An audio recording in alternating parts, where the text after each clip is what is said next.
friends, we all have studied about the five kingdom classification system, and this five kingdom classification system is having the very simplest type of organism containing group or the kingdom Monera. Monera kingdom can have four major groups like Archaebacteria, Eubacteria, Cyanobacteria and Mycoplasma. Archaebacteria are the most primitive type of bacteria. We will discuss in this lecture why we are calling them the ancient bacteria or the primitive bacteria.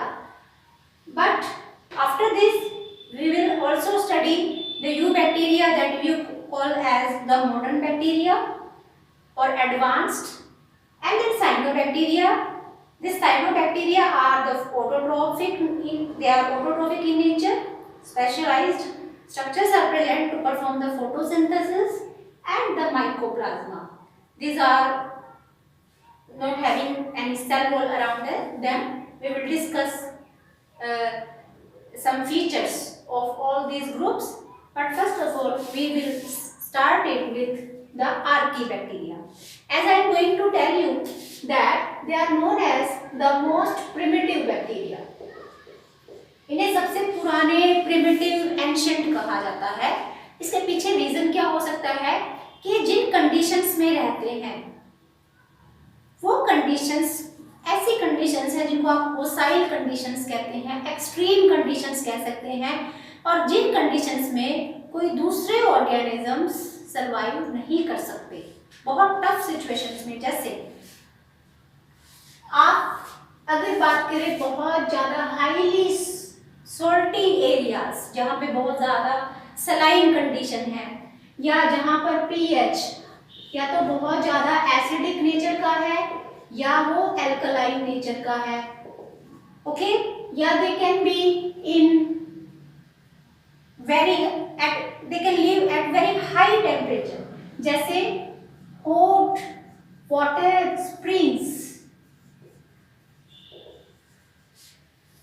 ठीक है, जहाँ पे steam होती है वहां पर भी इस तरह के इस ग्रुप के जो मेंबर्स हैं वो एग्जिस्ट करते हैं। अब ये जो कंडीशंस हैं, बहुत ज़्यादा सॉल्टी नेचर होना या टेम्परेचर बहुत हाई होना या extremely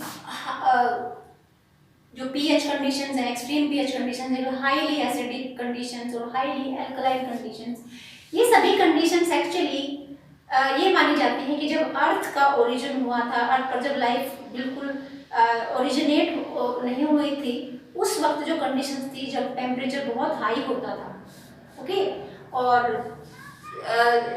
there was no stability at that time.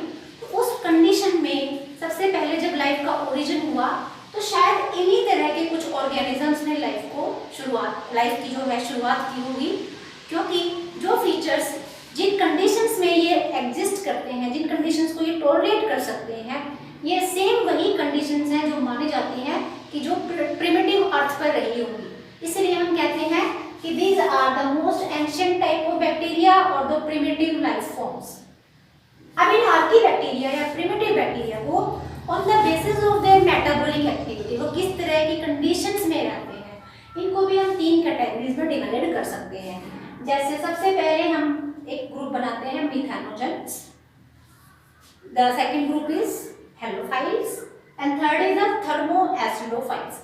ये तीनों के जो कैटेगरीज हमने बनाई हैं ये इस कंडीशंस में बनाई हैं कि इनके अंदर इनकी जो सेल्स हैं वो किस तरह की मेटाबॉलिक एक्टिविटीज शो करती हैं। तो let's start with the methanogens. Methanogens is a type of group which is considered under the Archaebacteria. This is the type of group of bacteria which are methane producing bacteria. Methane gas CH4 जिसको आप biogas भी कहते हो, ये bacteria किसी भी organic matter को decompose करते हैं और उस ऑर्गेनिक मैटर को डिकम्पोज करके जो रिएक्शन इनकी मेटाबॉलिक रिएक्शन होती है उससे मीथेन गैस प्रोड्यूस होती है, इसीलिए हम इनको मिथेनोजेंस भी कहते हैं। और ये कहाँ पर ज़्यादातर इनका पूछा जाए कहाँ पर किस हैबिटेट में मिलेंगे, तो ये मार्शी एरियाज में मिलते हैं। Naturally they are existing in the marshy areas और एक बहुत इंटरेस्टिंग चीज, they are also present in the rumen of the cattle. Rumen digestive system का एक पार्ट होता है कैटल्स में। कैटल वो जो जुगाली करते हैं, र्यूमिनेटिंग ऑर्गेनिजम्स, उनके गट में और उनके भी र्यूमन के अंदर ये बैक्टीरिया नेचुरली एग्जिस्ट करते हैं। तो आपने एक इंटरेस्टिंग चीज इनसे जुड़ी हुई सुनी भी होगी कि जब बायोगैस बनाई जाती है बायोगैस प्लांट में, तो उसमें जो काऊ डंग ली जाती है, काऊ डंग से को बायोगैस प्लांट में डाला जाता है। वो जो गोबर है या काऊ डंग है, उसमें हमें कोई बैक्टीरिया कोई फंगस ऐड करने की जरूरत नहीं पड़ती, वो अपने आप डिकम्पोज होना शुरू हो जाता है under anaerobic conditions. The cow dung it start itself decomposition process. क्यों? क्योंकि उस काऊ डंग में ऑलरेडी पहले से ही मौजूद है ये बैक्टीरिया। मिथेनोजन का जो ग्रुप है ये उस काऊ डंग में होता है, क्योंकि ये उनके स्टमक में ऑलरेडी मौजूद थे। तो वो अनडाइजेस्टेड मैटर जिसको आप डंग कहते हो, उसके अंदर ये बैक्टीरिया है और वो उसको डाइजेस्ट करते हैं जब हम बायोगैस प्लांट में उन्हें स्पेसिफिक कंडीशंस देते हैं। इनमें एग्जांपल आप दे सकते हो जैसे मिथेनोबैक्टीरियम एंड मिथेनोबैसिलस। ये भी इनके ग्रुप्स हैं, लेकिन आप इनका एक दो के नाम आप लिख सकते हो, methanobacterium and methanobacillus, which are the methane producing bacteria. Okay, now come to this halophytes.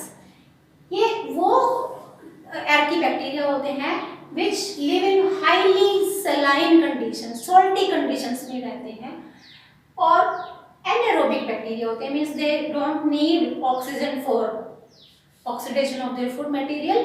तो वो एनारोबिक है और बहुत ज़्यादा सलाइन कंडीशंस में रहने वाले, एक्सट्रीमली सलाइन कंडीशंस में रहने वाले बैक्टीरिया। जैसे आपने सुना होगा डेड सी में कोई ऑर्गेनिज्म नहीं रहता, लेकिन ये ऑर्गेनिजम्स वहाँ उसकी एज के पे, क्योंकि उसमें इतना ज़्यादा सॉल्ट है तो वहाँ पर कोई और ऑर्गेनिज्म एग्जिस्ट नहीं कर सकता, लेकिन ये बैक्टीरिया उस डेड सी के आसपास भी मिलते हैं। तो they are present in the salt lake, salt marshes, number of areas where the extremely saline conditions are existing. Example दे सकते हो आप इसमें हेलोबैक्टीरियम एंड हेलोकोकस, ये दो स्पीशीज के हमने यहाँ पे नाम लिखे हैं। इसके साथ साथ आप एक इंटरेस्टिंग फैक्ट और इनके बारे में हम बात कर लें कि बहुत सारे ऐसे बैक्टीरिया होते हैं इस ग्रुप के जो जब हाई लाइट इंटेंसिटी, जब बहुत तेज लाइट इनके ऊपर they are going to experience a high light intensity, then they develop a specific purple colored pigment bacteriorhodopsin. इनमें मेम्ब्रेन में एक पर्पल कलर का पिगमेंट डेवलप हो जाता है। अब उस पर्पल कलर के पिगमेंट की हेल्प से ये लाइट एनर्जी को कैप्चर करते हैं। लाइट एनर्जी को कैप्चर करने के बाद उस लाइट एनर्जी से ये एटीपी सिंथेसाइज करते हैं, मतलब एनर्जी का सोर्स हो जाता है। उस लाइट एनर्जी को ये केमिकल एनर्जी में बदल सकते हैं। That chemical energy can be utilized for their body reactions. ये फोटोसिंथेसिस रिएक्शन नहीं है जैसे प्लांट्स के बारे में हम सुनते हैं, लाइट को अब्जॉर्ब किया, फूड बनाया। फूड नहीं बना रहे होते हैं उस वक्त, ये they are just absorbing that light energy with the help of bacteriorhodopsin and then they are converting into the chemical energy ATP by chemiosmosis process. Okay, so these are halophytes. और इसका जो थर्ड ग्रुप है वो है thermo एसिडोफाइट। देखिए इसका नाम भी आपको क्लियर कर देगा। थर्मो यहाँ पे इसका मतलब टेम्परेचर की बात कर रहे हैं, और एसिडोफाइट्स मतलब एसिडिक कंडीशंस में रहने वाले ऑर्गेनिजम्स या बैक्टीरिया। तो they are in the habitats like hot sulphur springs, जहाँ बहुत एक्सट्रीमली हॉट कंडीशंस है, हाई टेम्परेचर एग्जिस्ट करता है, और सल्फर जैसे सल्फर स्प्रिंग्स में ये एग्जिस्ट करते हैं। तो यहाँ पर ये दो तरह के बैक्टीरिया एग्जिस्ट कर सकते हैं, एरोबिक एंड एनारोबिक केसेस। अगर एरोबिक कंडीशन है तो ये जो सल्फर इनके आसपास है उस सल्फर को ये ऑक्सीडाइज कर सकते हैं in sulphur dioxide and sulphuric acid.